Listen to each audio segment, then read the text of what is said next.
Hello बच्चों।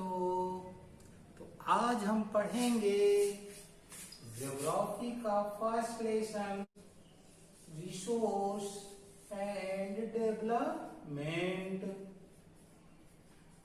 जब हम रिसोर्स एंड डेवलपमेंट की बात करेंगे तो हम यहाँ पे दो ही वर्ड देख रहे हैं, एक तो है रिसोर्स और दूसरा है डेवलपमेंट। तो रिसोर्स क्या है, डेवलपमेंट क्यों करना है रिसोर्सेज को, इसे हम पढ़ेंगे। लेकिन इसके पहले ध्यान दो, इस लेसन को हम सबसे पहले रिसोर्स क्या है ये पढ़ेंगे, फिर रिसोर्स क्यों डेवलप करना है यानी डेवलपमेंट करना क्यों है रिसोर्स को ये पढ़ेंगे। फिर ये जो रिसोर्सेज हैं ये कहाँ पे अवेलेबल हैं, तो हम कहेंगे कि लैंड पे। तो लैंड क्या है, एक रिसोर्स है, तो हम ये भी पढ़ेंगे। लैंड पे पाए जाने वाला रिसोर्स क्या है, वो है सॉइल, तो हम क्या पढ़ेंगे, सॉइल भी पढ़ेंगे। अब इन रिसोर्सेज को हम जब पूरा पढ़ेंगे तो हमें पता चलेगा कि इन्हें हमें डेवलपमेंट करने की जरूरत क्यों है। लेसन को हम 4 पार्ट्स में पढ़ेंगे, बट 4 पार्ट्स में भी हम इसे टुकड़े टुकड़े में पढ़ेंगे। क्यों, क्योंकि लैंड भी हमारा बड़ा टॉपिक है, सॉइल एज रिसोर्सेज भी बड़ा टॉपिक है। बिकॉज कितनी सॉइल्स फाउंड है कंट्री में, 6 सॉइल हैं। फिर डेवलपमेंट क्यों करना चाहिए, कैसे करना चाहिए, क्या प्लानिंग करनी चाहिए, वो हमें मिलेगा। ठीक, तो यहाँ पे हम ध्यान दें तो सबसे पहले हमें क्या दिख रहा है, रिसोर्स एंड डेवलपमेंट। तो रिसोर्सेज हैं क्या, सबसे पहले तो यही बात है कि रिसोर्सेज हैं क्या। जब तक हमें यही नहीं पता चलेगा तो हमें डेवलपमेंट करने की जरूरत क्या है। तो सिंपल सा आंसर, अपने आसपास means in your surroundings you found different types of living and non living things। अपने चारों तरफ केवल तुम देखो, तुम्हारे आसपास क्या है, तो तुम्हें मिलेगा कुछ लिविंग सजीव एंड नॉन लिविंग निर्जीव, यानी कुछ जीवित और कुछ मृत, एक तरह से कह सकते हो निर्जीव, जिसमें ब्रीदिंग नहीं हो रही। वो सारी वस्तुएं हमारे इन्वायरमेंट में अवेलेबल हैं, हमारे चारों तरफ, our surroundings. They can satisfy our needs, साथ में क्या करती हैं, हमारी जरूरतों को पूरा करती हैं। तो एकदम simple definition, in our environment all the living and non living things which can satisfy our needs, जो हमारी जरूरतों को पूरा करती हैं, वो क्या हो गई, रिसोर्सेज। अब ये जो रिसोर्सेज हैं इन्हें हम यूज कैसे करते हैं, सबसे पहले टेक्नोलॉजिकल एक्सेसिबल होगी तभी, यानी उस तरह की हमारे पास टेक्नोलॉजी हो या फिर उसे हम टेक्नोलॉजी से एक्सेस कर सके। फिर इकोनॉमिकल फिजिबल होनी चाहिए, यानी वो पूरी तरह से इकोनॉमिक पर्पज में हो, या फिर कल्चरली एक्सेप्टेबल हो। ठीक, इस वजह से हम रिसोर्स को क्या करते हैं, यूटिलाइजेशन करते हैं। यानी in our environment all the living and non living things which can satisfy our needs. हमें जो भी रिसोर्सेज अवेलेबल हैं इन द अर्थ, इस पृथ्वी में जो कुछ भी है, लिविंग है या नॉन लिविंग है, they are important for human survival. वो ह्यूमन सर्वाइवल के लिए क्या है, बहुत ही इंपॉर्टेंट है। Without resources we can't survive, बिना रिसोर्सेज के हम सर्वाइव नहीं कर सकते हैं। तो रिसोर्सेज में हमने कहा कि एक तो है लिविंग और दूसरा क्या है हमारा, नॉन लिविंग। लिविंग में क्या है हमारा, लो फ्लोरा हो गया, फना हो गया, और क्या हो गया, ह्यूमन बीइंग। नॉन लिविंग में क्या हो गया, एयर लेते हैं, लैंड है, वाटर है, ये सब क्या है, नॉन लिविंग। तो हमारी सिंपल डिफिनेशन हुई ना, all the living and non-living thing in our environment which can satisfy our needs to utilize them on availability of technology, economical, physical and culturally acceptable. इन वजह से हम क्या करते हैं, रिसोर्स का यूटिलाइजेशन करते हैं। रिसोर्सेज में ही हम देखते हैं कि रिसोर्सेज तो ठीक है, समझ में आ ही गया होगा, नहीं आया है तो कमेंट में लिखना कि सर रिसोर्स अभी समझ में नहीं आया। रिसोर्स को क्लासिफाई किया गया है, यानी रिसोर्सेज का क्या हुआ है, क्लासिफिकेशन। किस बेस पे, सबसे पहले on the basis of origin, origin base पे। ओरिजिन मीन्स क्या होता है, उत्पत्ति। ये ह्यूमन मेड की बात नहीं हो रही है। ह्यूमन मेड मीन्स जिसे ह्यूमन ने बनाया है, बट ओरिजिन का मतलब है जिसकी उत्पत्ति हुई हो। इसमें ह्यूमन हेल्प की नीड नहीं है, ह्यूमन ने कोई हेल्प नहीं किया है। तो ओरिजिन बेस पे हमारे 2 रिसोर्सेज हैं, एक है बायोटिक रिसोर्सेज, दूसरा है एबायोटिक रिसोर्सेज।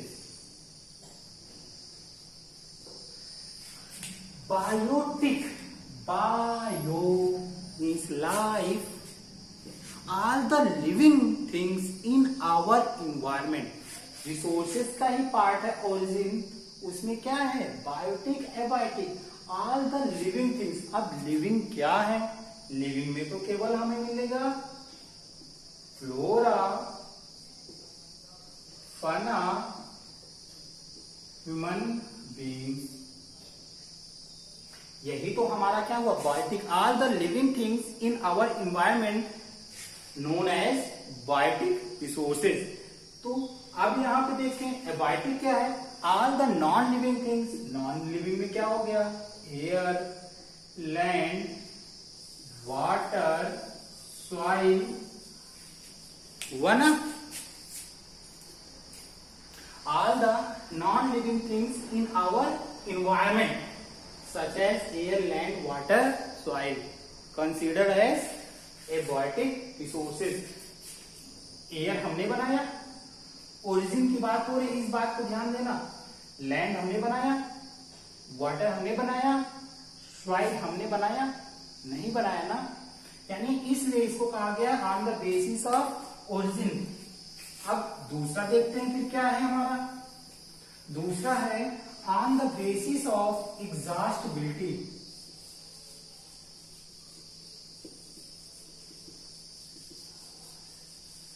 एग्जॉस्टिबिलिटी, एग्जॉस्ट यानी जिसे हम पूरा क्या कर सके, खा सके, समाप्त कर सके।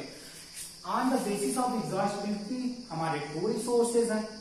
सबसे पहले रिन्यूएबल रिसोर्सेज,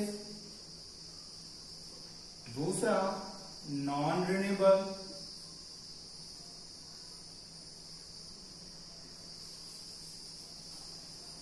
अब नेम से ही क्लियर हो रहा है, रिन्यूएबल, रिन्यू करना यानी नया करना। अब नया हम कैसे करते हैं,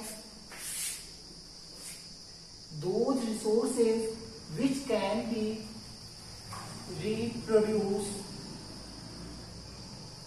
और renew after exhausted. Renewable resources कैसे हैं, which resources can be renewed और reproduce after the exhausted, such as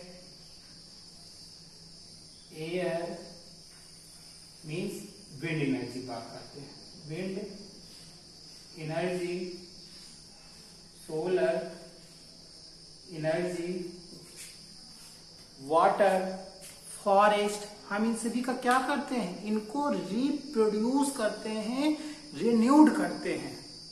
समझना, हमने इनको क्या किया, रिप्रोड्यूस किया। लो, फिर रिप्रोड्यूस हो रहा, साथ में विंड एनर्जी जैसी है वैसी ही उसको हम फिर से क्या कर रहे हैं, रिप्रोड्यूस कर रहे हैं। बट जैसे ही नॉन रिन्यूएबल रिसोर्स की बात करते हैं, which resources can't be recycled और रिप्रोड्यूस्ड।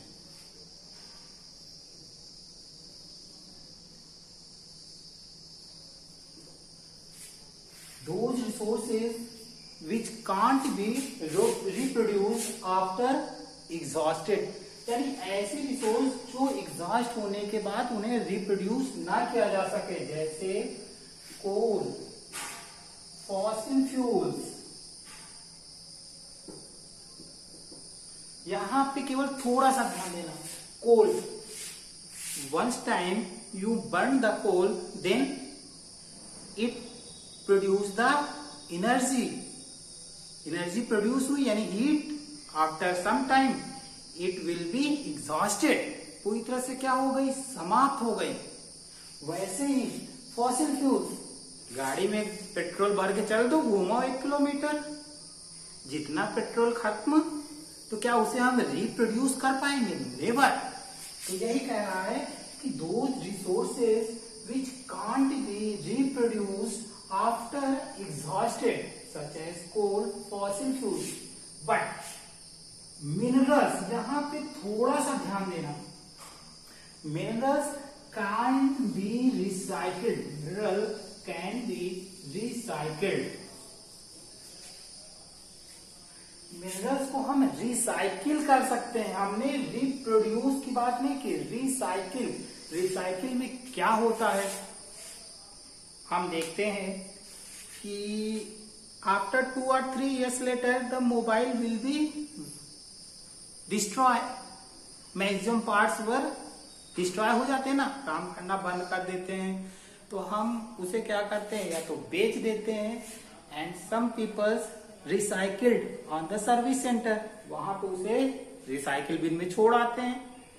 तो वो सर्विस सेंटर क्या करते होंगे, सर्विस सेंटर उसमें से जो सही पार्ट्स रहते हैं उसको निकालते हैं, यानी वो क्या किए, रिसाइकिल किए।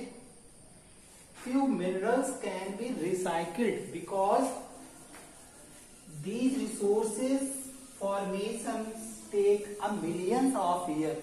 ये रिसोर्सेज को फॉर्म होने में कितना समय लगता है, मिलियंस ऑफ ईयर्स लगता है। इसीलिए इन रिसोर्सेज को हमें क्या करना है, जितना हो सके उतना हमें बचा के चलना है। ये हो गया हमारा।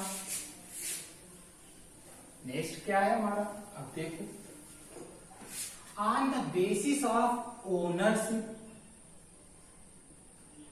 ओनरशिप मीन्स क्या होता है, मालिकाना हक, जिसपे हमारा खुद का क्या हो, राइट हो। On the basis of ownership में क्या है, सबसे पहले है individual, next community, next national resources, next international resources.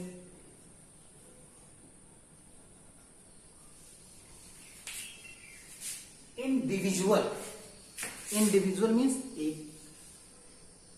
अब एक का मतलब है कि ऐसे रिसोर्स जिसपे राइट किसका हो, केवल एक पर्सन का।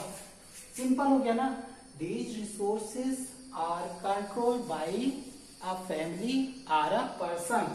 इन रिसोर्सेज को कंट्रोल कौन करता है, किसी एक घर से एक लोग करते हैं, जैसे किसी की farming land, farming land are private property.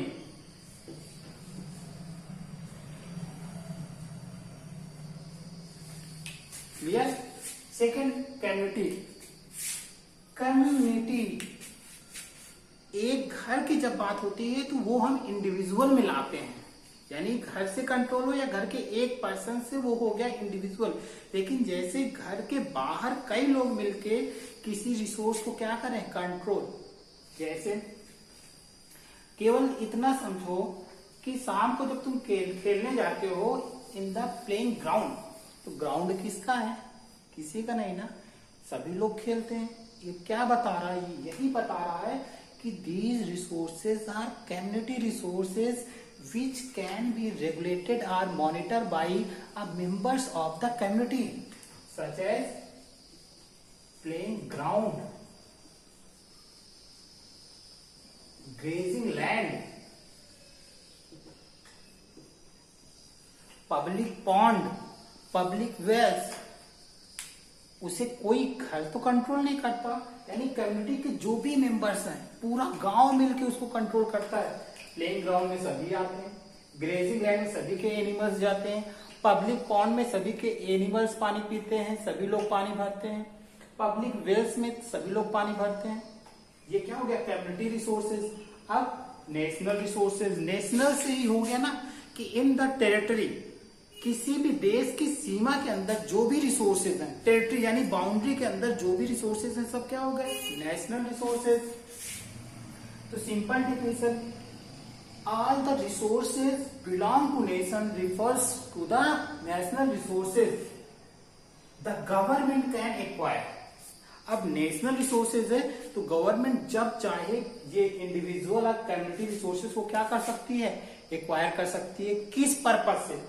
Railway की लाइन बिछानी हो, railway track, road construction, hospitals, railway, airport, इन सभी एक्टिविटीज के लिए गवर्नमेंट कभी भी इंडिविजुअल एंड कम्युनिटी रिसोर्सेज को क्या कर सकती है?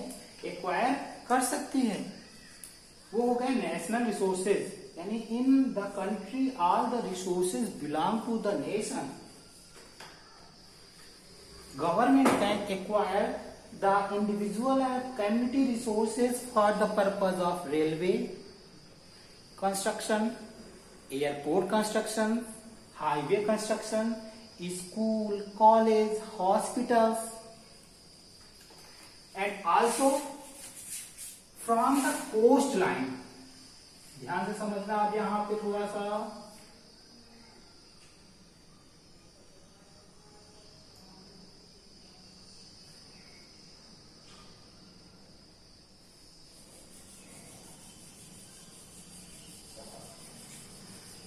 ये हमारा रन ऑफ कच्छ है, रन ऑफ कच्छ। ये यहां पे हमारा बे ऑफ बंगाल। बिल्कुल ध्यान समझना। I told you all the resources belong to the nation. मैंने यही बताया ना कि नेशन के अंदर जो भी सब क्या है? नेशनल रिसोर्सेज है, but from the coast line. अब हमारी कोस्ट लाइन कहाँ है? रन ऑफ कच्छ से लेके बे ऑफ बंगाल, यानी ये देखो समुद्री सीमा हमारी शुरू हुई है। ये सब क्या हुई? हमारी coast line. From the coast line 12 nautical miles or 22.2 kilometre. 12 nautical miles are 22.2 kilometer from the coastline. All the resources belong to the nation. अब यहां से यहां आते हैं ये हिस्से में, तो उधर हमें क्या मिलती? Land boundary. तो जाहिर सी बात है हम एक कदम बढ़ाएंगे तो हम दूसरी कंट्री पहुंच गए, तो वो तो नहीं हो पाएगा। बट कोस्ट लाइन, क्योंकि कोस्ट लाइन में हमें क्या मिलता है? पानी मिलता है, ओशियंस हैं, तो जाहिर सी बात है कि इधर भी हमारे नेशनल रिसोर्सेज है। बट कितना? 12 नॉटिकल माइल्स आर 22.2 किलोमीटर। तुम्हारे लिए एक क्वेश्चन है कि सर अगर ऐसी बात है तो इंडिया एंड श्रीलंका के बीच में डिस्टेंस है 32 किलोमीटर, तो 22.2 किलोमीटर कैसे हुआ? That time it was divided into the equal proportion. उस समय ये इक्वल प्रोपोर्शन में डिवाइड हो जाएगा। 32 कितना हो गया? 16 kilometre. Understood? Means national resources from the coast line 12 nautical miles belong to the national resources. Now international resources. International means these resources are controlled or regulated by the international institutions. अब international institutions कैसे हैं? जैसे WHO है, world bank है, UNO है, international court for justice है। ये क्या करती हैं? इन रिसोर्सेज को परमिशन देती हैं। कैसे? Without permission of international communities no one country can utilize the international resources. लोग इंडिविजुअल है, हम जब मन करेगा फार्मिंग करेंगे, कम्युनिटी है, कोई भी खेल सकता है, ग्रेजिंग करा सकता है। नेशनल रिसोर्स गवर्नमेंट का जब मन करे कि किसी की भी प्राइवेट प्रॉपर्टी या कम्युनिटी रिसोर्सेज को एक्वायर कर सकती है। बट इंटरनेशनल रिसोर्स को हम तभी यूटिलाइज करेंगे, यानी गवर्नमेंट तभी यूटिलाइज करेगी जब तक इंटरनेशनल जो कम्युनिटीज है, इंस्टीट्यूशन है, वो परमिशन नहीं देंगे। ये कहां से होते हैं? अब यहां तक तो हमारा नेशनल में आ गया, इसके बाद भी हम रिसोर्सेज को यूटिलाइज कर सकते हैं कहां तक? 200 नॉटिकल माइल्स तक।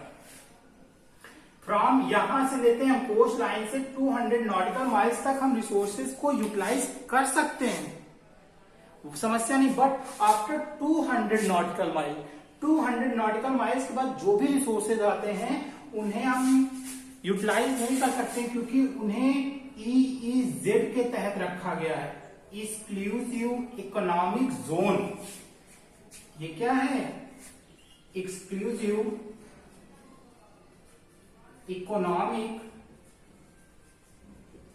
जोन, यानी कि यहां पे जो कुछ भी है वो इंटरनेशनल इंस्टीट्यूशन से ही परमिट होगी, उसके बाद ही कोई भी कंट्री उसको यूटिलाइज करेगी। इसी में EEZ के तहत इंडिया को राइट मिला है किसका? मैग्नीज नोड्यूल्स जो है हमारा, मैग्नीज नोड्यूल्स माइन करने का, यानी India has right to mine manganese nodules from the bed of Indian ocean, Indian ocean से। ये तो हो गया हमारा on the basis of ownership. अब आते हैं हम on the basis of status and development. Status and development, यहां पे बिल्कुल डाउट नहीं होना है इस खासकर स्पेशली स्टेटस एंड डेवलपमेंट में, क्योंकि ये टॉपिक सारे बच्चों को डाउट होगा। एकदम माइनर डिफरेंस, माइनर जिसको बोलते हैं माइनर डिफरेंस सब में मिलेगा हमें। कैसे? स्टेटस एंड डेवलपमेंट में हमारा सबसे पहले क्या है? वो है पोटेंशियल, पोटेंशियल, फिर है डेवलप्ड, नेक्स्ट है स्टॉक, नेक्स्ट है रिजर्व्स।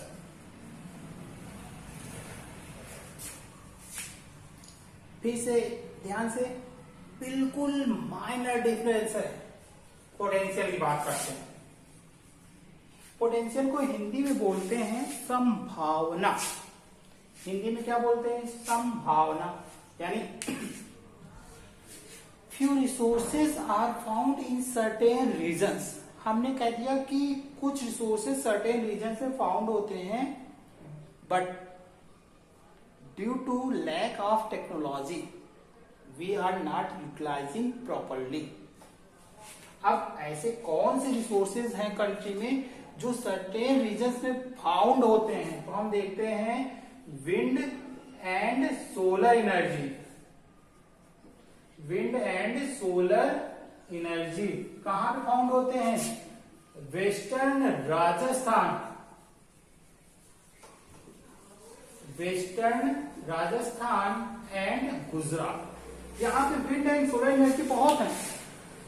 ध्यान से समझना, फिर से मैंने कहा बिल्कुल माइनर डिफरेंस। पोटेंशियल यहां पे बहुत है, but due to lack of technology we are not utilizing properly. हम इसका सही से यूज नहीं कर रहे हैं। क्यों? क्योंकि हमारे पास टेक्नोलॉजी है ही नहीं, नाम मात्र का यूज कर रहे हैं। डेवलप, नेम से क्लियर है, डेवलप्ड, पूरी तरह से डेवलप है, यानी दीज रिसोर्सेज आर सर्वेड।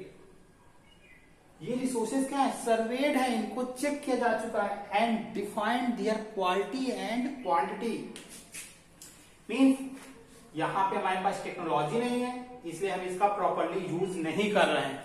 यहां पे हमारे पास टेक्नोलॉजी इतनी है कि हमने इसका सर्वे किया है, इसकी क्वालिटी और क्वांटिटी को डिफाइन किया है, और यूज यहां पे भी कर रहे हैं, यहां पे भी कर रहे हैं, यहां पे भी कर रहे हैं। कैसे? कोल लो, हमारे पास इतनी टेक्नोलॉजी है कि हमने इसका सर्वे किया, इसकी क्वालिटी को डिफाइन किया है, क्वांटिटी को डिफाइन किया है, but due to lack of technology, जितनी टेक्नोलॉजी है उतना ही हम इसको क्या कर रहे हैं, यूज कर रहे हैं। जैसे यहाँ पे अब स्टॉक पे आते हैं। स्टॉक हम देखते हैं कि सभी के घर में व्हीट है, राइस है, थोड़ा थोड़ा स्टॉक रहता है। हमारे यहाँ भी कुछ ऐसे स्टॉक्स हैं, जैसे हम कह दें वाटर, हमारे यहाँ बहुत स्टॉक है। अब राइस और व्हीट होता है तो क्या करते हैं हम, they can satisfy our needs. तो वाटर में क्या करेगा, satisfy our needs. But rice और व्हीट कब करेगा, तो अवेलेबिलिटी ऑफ टेक्नोलॉजी। तो वाटर क्या करेगा, अवेलेबिलिटी ऑफ टेक्नोलॉजी, तभी तो हमें सेटिस्फाई करेगा ना। Means stocks are available in the country, but due to lack of technology we can't utilize them। यहाँ पे टेक्नोलॉजी नहीं है, नाम मात्र की है, तो उसका नाम मात्र यूज हो रहा है। यहाँ पे इतनी है कि हमने इसका सर्वे किया है, क्वालिटी क्वांटिटी को डिफाइन किया, उसी टेक्नोलॉजी से हम इसको यूज कर रहे हैं। बट यहाँ पे हमारे पास टेक्नोलॉजी है ही नहीं, यहाँ पे टेक्नोलॉजी बिल्कुल नहीं है। यानी टेक्नोलॉजी आने क्या होगा, दे can satisfy the human needs. Human needs को इतना सेटिस्फाई करेंगे, कितना, वाटर जो है हमारी 2 कंपोनेंट्स यानी केमिकल कंपोनेंट से मिलकर बना है, जिसको हम बोलते हैं H2O, hydrogen and oxygen, both are the energy है। टेक्नोलॉजी अगर होता, if we have the technology then we broke into hydrogen and oxygen. अगर टेक्नोलॉजी होती तो हम वाटर को क्या करते, हाइड्रोजन एंड ऑक्सीजन में ब्रेक कर देते, यानी कि हमें कितनी ज्यादा एनर्जी मिलती। यानी स्टॉक क्या हो गया, stocks are the resources which can satisfy the human needs, but due to lack of technology we can't broke the water into oxygen and hydrogen. हम वाटर को हाइड्रोजन और ऑक्सीजन में ब्रेक नहीं कर सकते हैं। फिर है reserves. Reserves are subset of stock. ये रिजर्व जो है इसी का एक पार्ट है, एक टुकड़ा है। जैसे सभी के घर में क्या होता है, कुछ ना कुछ मनी बैंक में डिपॉजिट किया जाता है, यानी उसको क्या किया गया, रिजर्व किया गया। क्यों, इन द फ्यूचर जनरेशन नीड, भविष्य की जरूरतों को ध्यान में रखते हुए। तो यहाँ पे भी क्या किया गया है, the reserves are subset of stocks, they can also, इसी की तरह ये भी they can also satisfy the human needs। human needs को क्या करेंगे, satisfy करेंगे, but not needed now। satisfy जरूर करेंगे, लेकिन अभी हमें इसकी जरूरत नहीं है। कैसे, वाटर का हम यूटिलाइजेशन कर रहे हैं इरिगेशन में, डोमेस्टिक एंड कॉमर्शियल यूजेस में कर रहे हैं। अब वाटर हमारे इतना अवेलेबल है कि वो रिजर्व्स हैं, किस फॉर्म में, ग्लेशियर के फॉर्म में, रिवर्स में अवेलेबल है। एक तो ग्लेशियर्स के फॉर्म में है, दूसरा रिवर के फॉर्म में है। इन द फ्यूचर जनरेशन नीड, जैसे फ्यूचर जनरेशन नीड होगी हम इस पे क्या कर सकते हैं, construct dam and produce the hydro electricity. आज हमें जितनी जरूरत है हम वाटर से क्या कर रहे हैं, हाइड्रो इलेक्ट्रिसिटी प्रोड्यूस कर रहे हैं। कितना, 28%। रिजर्व्स यानी वाटर अभी इतने रिजर्व्स हैं कि in the future generation need with availability of the technology we produce the hydro electricity from the glacier and rivers. हम ग्लेशियर्स और रिवर से क्या कर सकते हैं, इलेक्ट्रिसिटी को प्रोड्यूस कर सकते हैं। बट कैसे, availability of the technology, technology के अवेलेबिलिटी होने पर। जिन बच्चों को जहां पे भी डाउट हो रहा है वो कमेंट बॉक्स में कमेंट करते रहे। जैसे ही लेसन एंड होगा उसके बाद एक प्रॉब्लम सॉल्विंग वीडियो बनेगी, वो तुम्हारी प्रॉब्लम्स को लेके ही है। कोशिश करो बच्चों कि ज्यादा से ज्यादा वीडियो को देखो, फुल वीडियो देखो, क्योंकि क्लासेस कब चलेंगी, स्कूल रीओपन कब होगा, ये अनसर्टेन एक टाइम चल रहा है। तो अनसर्टेनली जब टाइम चल रहा है तो उसे वेस्ट मत करो। फुल वीडियोस को देखो, बुक्स का कुछ सहारा लो, नहीं यहाँ पे नहीं पढ़ना है तो बुक्स का सहारा लो, बट पढ़ाई करो।